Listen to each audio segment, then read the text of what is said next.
दोस्तों, आज की वीडियो शुरू करने से पहले मैं सिर्फ आपसे एक ही सवाल पूछना चाहती हूँ कि अगर आपकी उम्र 40 या 45 साल के आसपास है, अब इसका मतलब ये नहीं कि ये वीडियो सिर्फ 40 या 45 साल वालों के लिए ही है, इसमें उम्र मैटर नहीं रखती। ये वीडियो हर महिला, हर पुरुष के लिए है, चाहे आपकी कोई भी उम्र हो, चाहे 30 साल हो, 32 हो, 36 हो, 38 हो, कुछ भी उम्र हो, ये वीडियो हर महिला और पुरुष के लिए है। ध्यान से देखिएगा और सुनिएगा।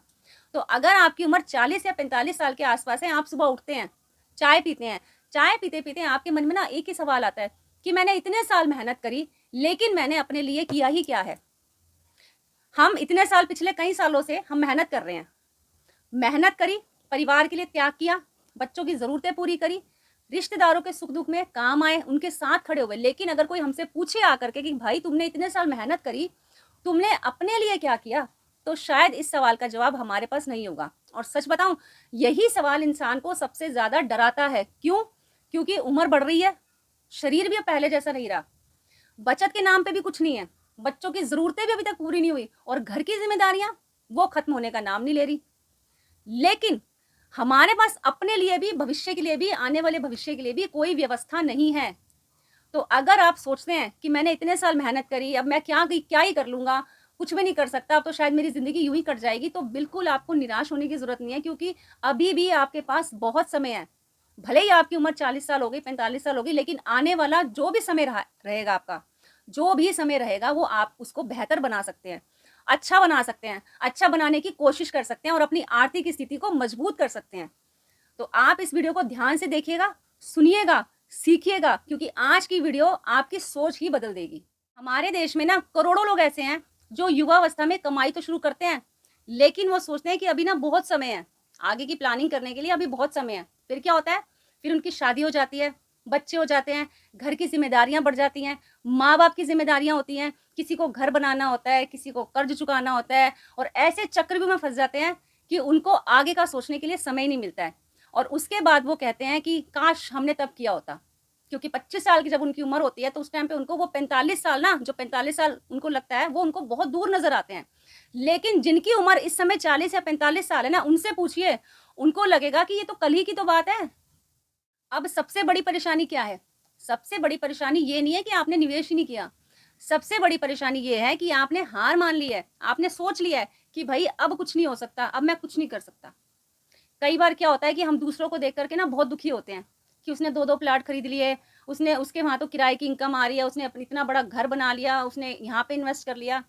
लेकिन अगर आप दूसरों को देख कर के दुखी होंगे, तो आप दुखी ही रहेंगे।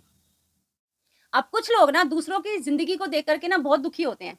तो दूसरों की ज़िंदगी को देख कर के दुखी होना बंद कीजिए, क्योंकि उससे आपकी ज़िंदगी नहीं बदलेगी। आपकी ज़िंदगी कब बदलेगी? जब आप अपनी सोच बदलोगे। ठान लोगे कि हाँ, अब मैंने कुछ करना ही करना है, तब आपकी ज़िंदगी बदलेगी और सही फैसले लोगे। अब सवाल ये उठता है कि हमें करना क्या चाहिए? देखिए, सबसे पहले तो आपको अपनी सोच बदलनी पड़ेगी। जब तक आप अपनी सोच नहीं बदलेंगे ना, आप आगे नहीं बढ़ पाएँगे। हम क्या करते हैं, हम हमेशा ना यही अपने आप को कोसते रहते हैं, यही बोलते रहते हैं, हाय काश हमने पहले किया होता, काश हमने पहले किया होता। कोई बात नहीं, अगर हम पहले नहीं कर पाए, तो हम आने वाले समय को तो ठीक कर सकते हैं। जब तक आप अतीत से हटकर अपनी सोच को भविष्य की तरफ नहीं ले जाओगे ना, तब तक आप अपने आप को बेहतर बना ही नहीं सकते हो।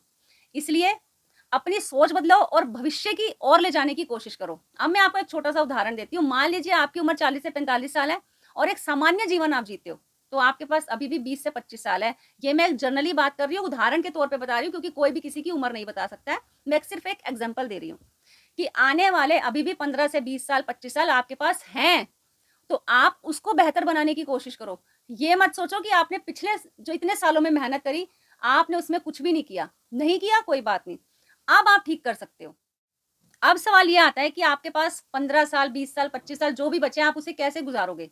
वैसे गुज़ारोगे जैसे आपने पिछले कई साल गुज़ारे हैं, या फिर अपनी गरीबी को दूर करने की कोशिश करोगे? याद रखना, गरीबी से भी खतरनाक चीज़ पता है क्या होती है? वो होती है हार मान लेना। अगर आप हार मान लोगे ना, तो आप आने वाला भविष्य भी अपना नहीं सुधार सकते। इसलिए हार नहीं माननी है। अधिकतर लोग पैसा कमाते हैं, लेकिन उनकी सबसे बड़ी गलती क्या होती है कि वो हिसाब नहीं रखते हैं। अब से आपने क्या करना है, आने वाले हर खर्चे को, चाहे वो छोटा खर्चा हो, चाहे बड़ा खर्चा हो, 1 महीने तक उस खर्च को लिखिए। हमारी जो सबसे बड़ी कमी होती है ना, हमारी कमाई कम नहीं होती, हमारी होती है कि हमने हिसाब ही नहीं रखा कभी। हिसाब लिखेंगे तो आपको सब कुछ साफ-साफ नज़र आएगा। जब आपके सामने सारे खर्चे होंगे, तो तब आपको पता चलेगा कि हाँ, हमारे जो पैसे हैं वो कहाँ पे फालतू में बह रहे हैं। और कहाँ पे मेरी ज़रूरतों की चीज़ों पे वो खर्च हो रहे हैं। तो इससे आपके फालतू के खर्चे बंद होंगे। याद रखिएगा, पानी की बूँद-बूँद से घड़ा भरता है ना जैसे, वैसे ही पैसा भी रुपया-रुपया बचा करके ही जमा होता है। इसलिए अपने खर्चों को अभी से लिखना शुरू कर दीजिए। एक आदत जो सचमुच में आपकी ज़िंदगी बदल सकती है। अधिकतर लोग क्या करते हैं कि जैसे ही उनके पास कमाई आती है ना, इनकम आती है, सैलरी आती है, वो क्या करते हैं, सबसे पहले पूरे घर का हिसाब लगाते हैं। उसके बाद अगर कुछ बचता है तो बचाते हैं, तो उसे बचत थोड़ी कहते हैं। अब से आपने क्या करना है, जैसे ही आपके पास आय आती है, आपने सबसे पहले अपने आप को भुगतान करना है। यानी आय आते ही कुछ हिस्सा सबसे पहले अपने भविष्य के नाम कर देना है। उसके बाद बाकी सारे काम आपने बाद में करने हैं। अब उदाहरण के तौर पे मैं आपको छोटी सी ना कहानी बताती हूँ। 2 दोस्त थे, दोनों की उम्र भी लगभग समान थी, 40 से 45 के आसपास, और दोनों की कमाई भी एक जैसी ही थी। एक दोस्त कहता था कि अब क्या फ़ायदा, अब तो इतनी उम्र हो गई है, अब हमसे कुछ नहीं हो पाएगा, अब हम अपने लिए कुछ नहीं कर पाएँगे। लेकिन दूसरा दोस्त कहता था कि जो निकल गया समय सो निकल गया, जो आने वाला समय है हम उसे तो बेहतर बना सकते हैं। इसलिए उसने क्या किया, उसने छोटी-छोटी बचत शुरू कर दी, फिज़ूल खर्चे बंद कर दिए, नई-नई चीज़ें सीखी, और तो और कहीं न कहीं से दूसरी आय स्रोत का उसने इंतज़ाम करना शुरू कर दिया। पहले 5 साल थोड़ा फ़र्क दिखा, 10 साल में बड़ा फ़र्क दिखा, और 15 साल बाद दोनों दोस्तों में ज़मीन-आसमान का अंतर आ गया, ज़मीन-आसमान का। क्यों? क्योंकि एक ने बहाने चुने और दूसरे ने शुरुआत चुनी। दोस्तों ज़रा कल्पना कीजिए, आने वाले 15 से 20 साल में आप 60 साल के होंगे। ये समय सबके पास आता ही आता है, क्योंकि जब बचपन आता है, जवानी आती है, तो बुढ़ापा भी तो आता है ना। जब आप 60 साल के होंगे, तो आप कैसा अपने आप को महसूस करवाएँगे, ज़रा ये सोचिए। जब आप 60 साल के हो गए, तो तब आप सोचेंगे, अच्छा हुआ कि मैंने 40 से 45 साल की उम्र में ही जा कर के चाहे शुरुआत करी, बचत करी, लेकिन बहुत अच्छा हुआ। या फिर आप ऐसा बनेंगे कि काश मैं 40-45 साल की उम्र में ही शुरुआत कर लेता, अब तक कुछ ना कुछ मेरा हो जाता। कमेंट में बताइएगा ज़रूर। याद रखिएगा, जीवन में सफलता का मतलब करोड़पति बनना नहीं होता। मतलब ये होता है कि बिना डर के जीना। मान लीजिए अगर आज आपके पास 10,000 रुपए आ जाते हैं, तो आप उन 10,000 रुपयों का क्या करेंगे? अपने भविष्य के लिए सिक्योर करेंगे, या फिर अपने परिवार पर खर्च कर देंगे, या फिर ज़रूरतें पूरी करेंगे? ये फैसला आपका है। और दूसरी चीज़, अगर आप अभी से बचत करना शुरू कर देंगे, तो आपको बुढ़ापे में किसी के आगे हाथ नहीं फैलाना पड़ेगा। अपना बुढ़ापा अच्छे से बिता सकते हैं। आपके पास कुछ सेविंग होगी, ऐसी कुछ बचत होगी जो आप अपने इमरजेंसी में बिना किसी से माँगे, बिना किसी के आगे हाथ फैलाए आप यूज़ कर सकते हैं। तो इसलिए आने वाले 15 से 20 साल, 25 साल जो भी होते हैं, मैं एक सामान्य बात कर रही हूँ, आप उनको बेहतर बनाने की कोशिश कीजिए, क्योंकि अभी भी आपके पास बहुत समय है, समय नहीं निकला है। हम कोशिश करना छोड़ देते हैं ना, तब हमें लगता है कि हाँ, हमारा समय अब निकल गया है। अगर हम कोशिश करते रहेंगे, तो हमारे हाथ में अभी भी बहुत समय है, हम अपने लिए बहुत कुछ कर सकते हैं।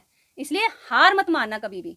अगर ये वीडियो आपके दिल को छू गई आज, तो एक लाइक ज़रूर कीजिएगा, और लाइक के नीचे हाइप का बटन होगा, उसे भी ज़रूर प्रेस कीजिएगा। और गृहिणी की बात चैनल पे अगर आप नए हैं और आपने अभी तक सब्सक्राइब भी नहीं किया, तो प्लीज़ ज़रूर सब्सक्राइब कर लीजिएगा। और आने वाले किस टॉपिक पर आप वीडियो चाहते हैं, मुझे ये कमेंट द्वारा ज़रूर बताइएगा। मिलते हैं फिर से इसी तरह के इंटरेस्टिंग वीडियो में। तब तक के लिए नमस्कार दोस्तों।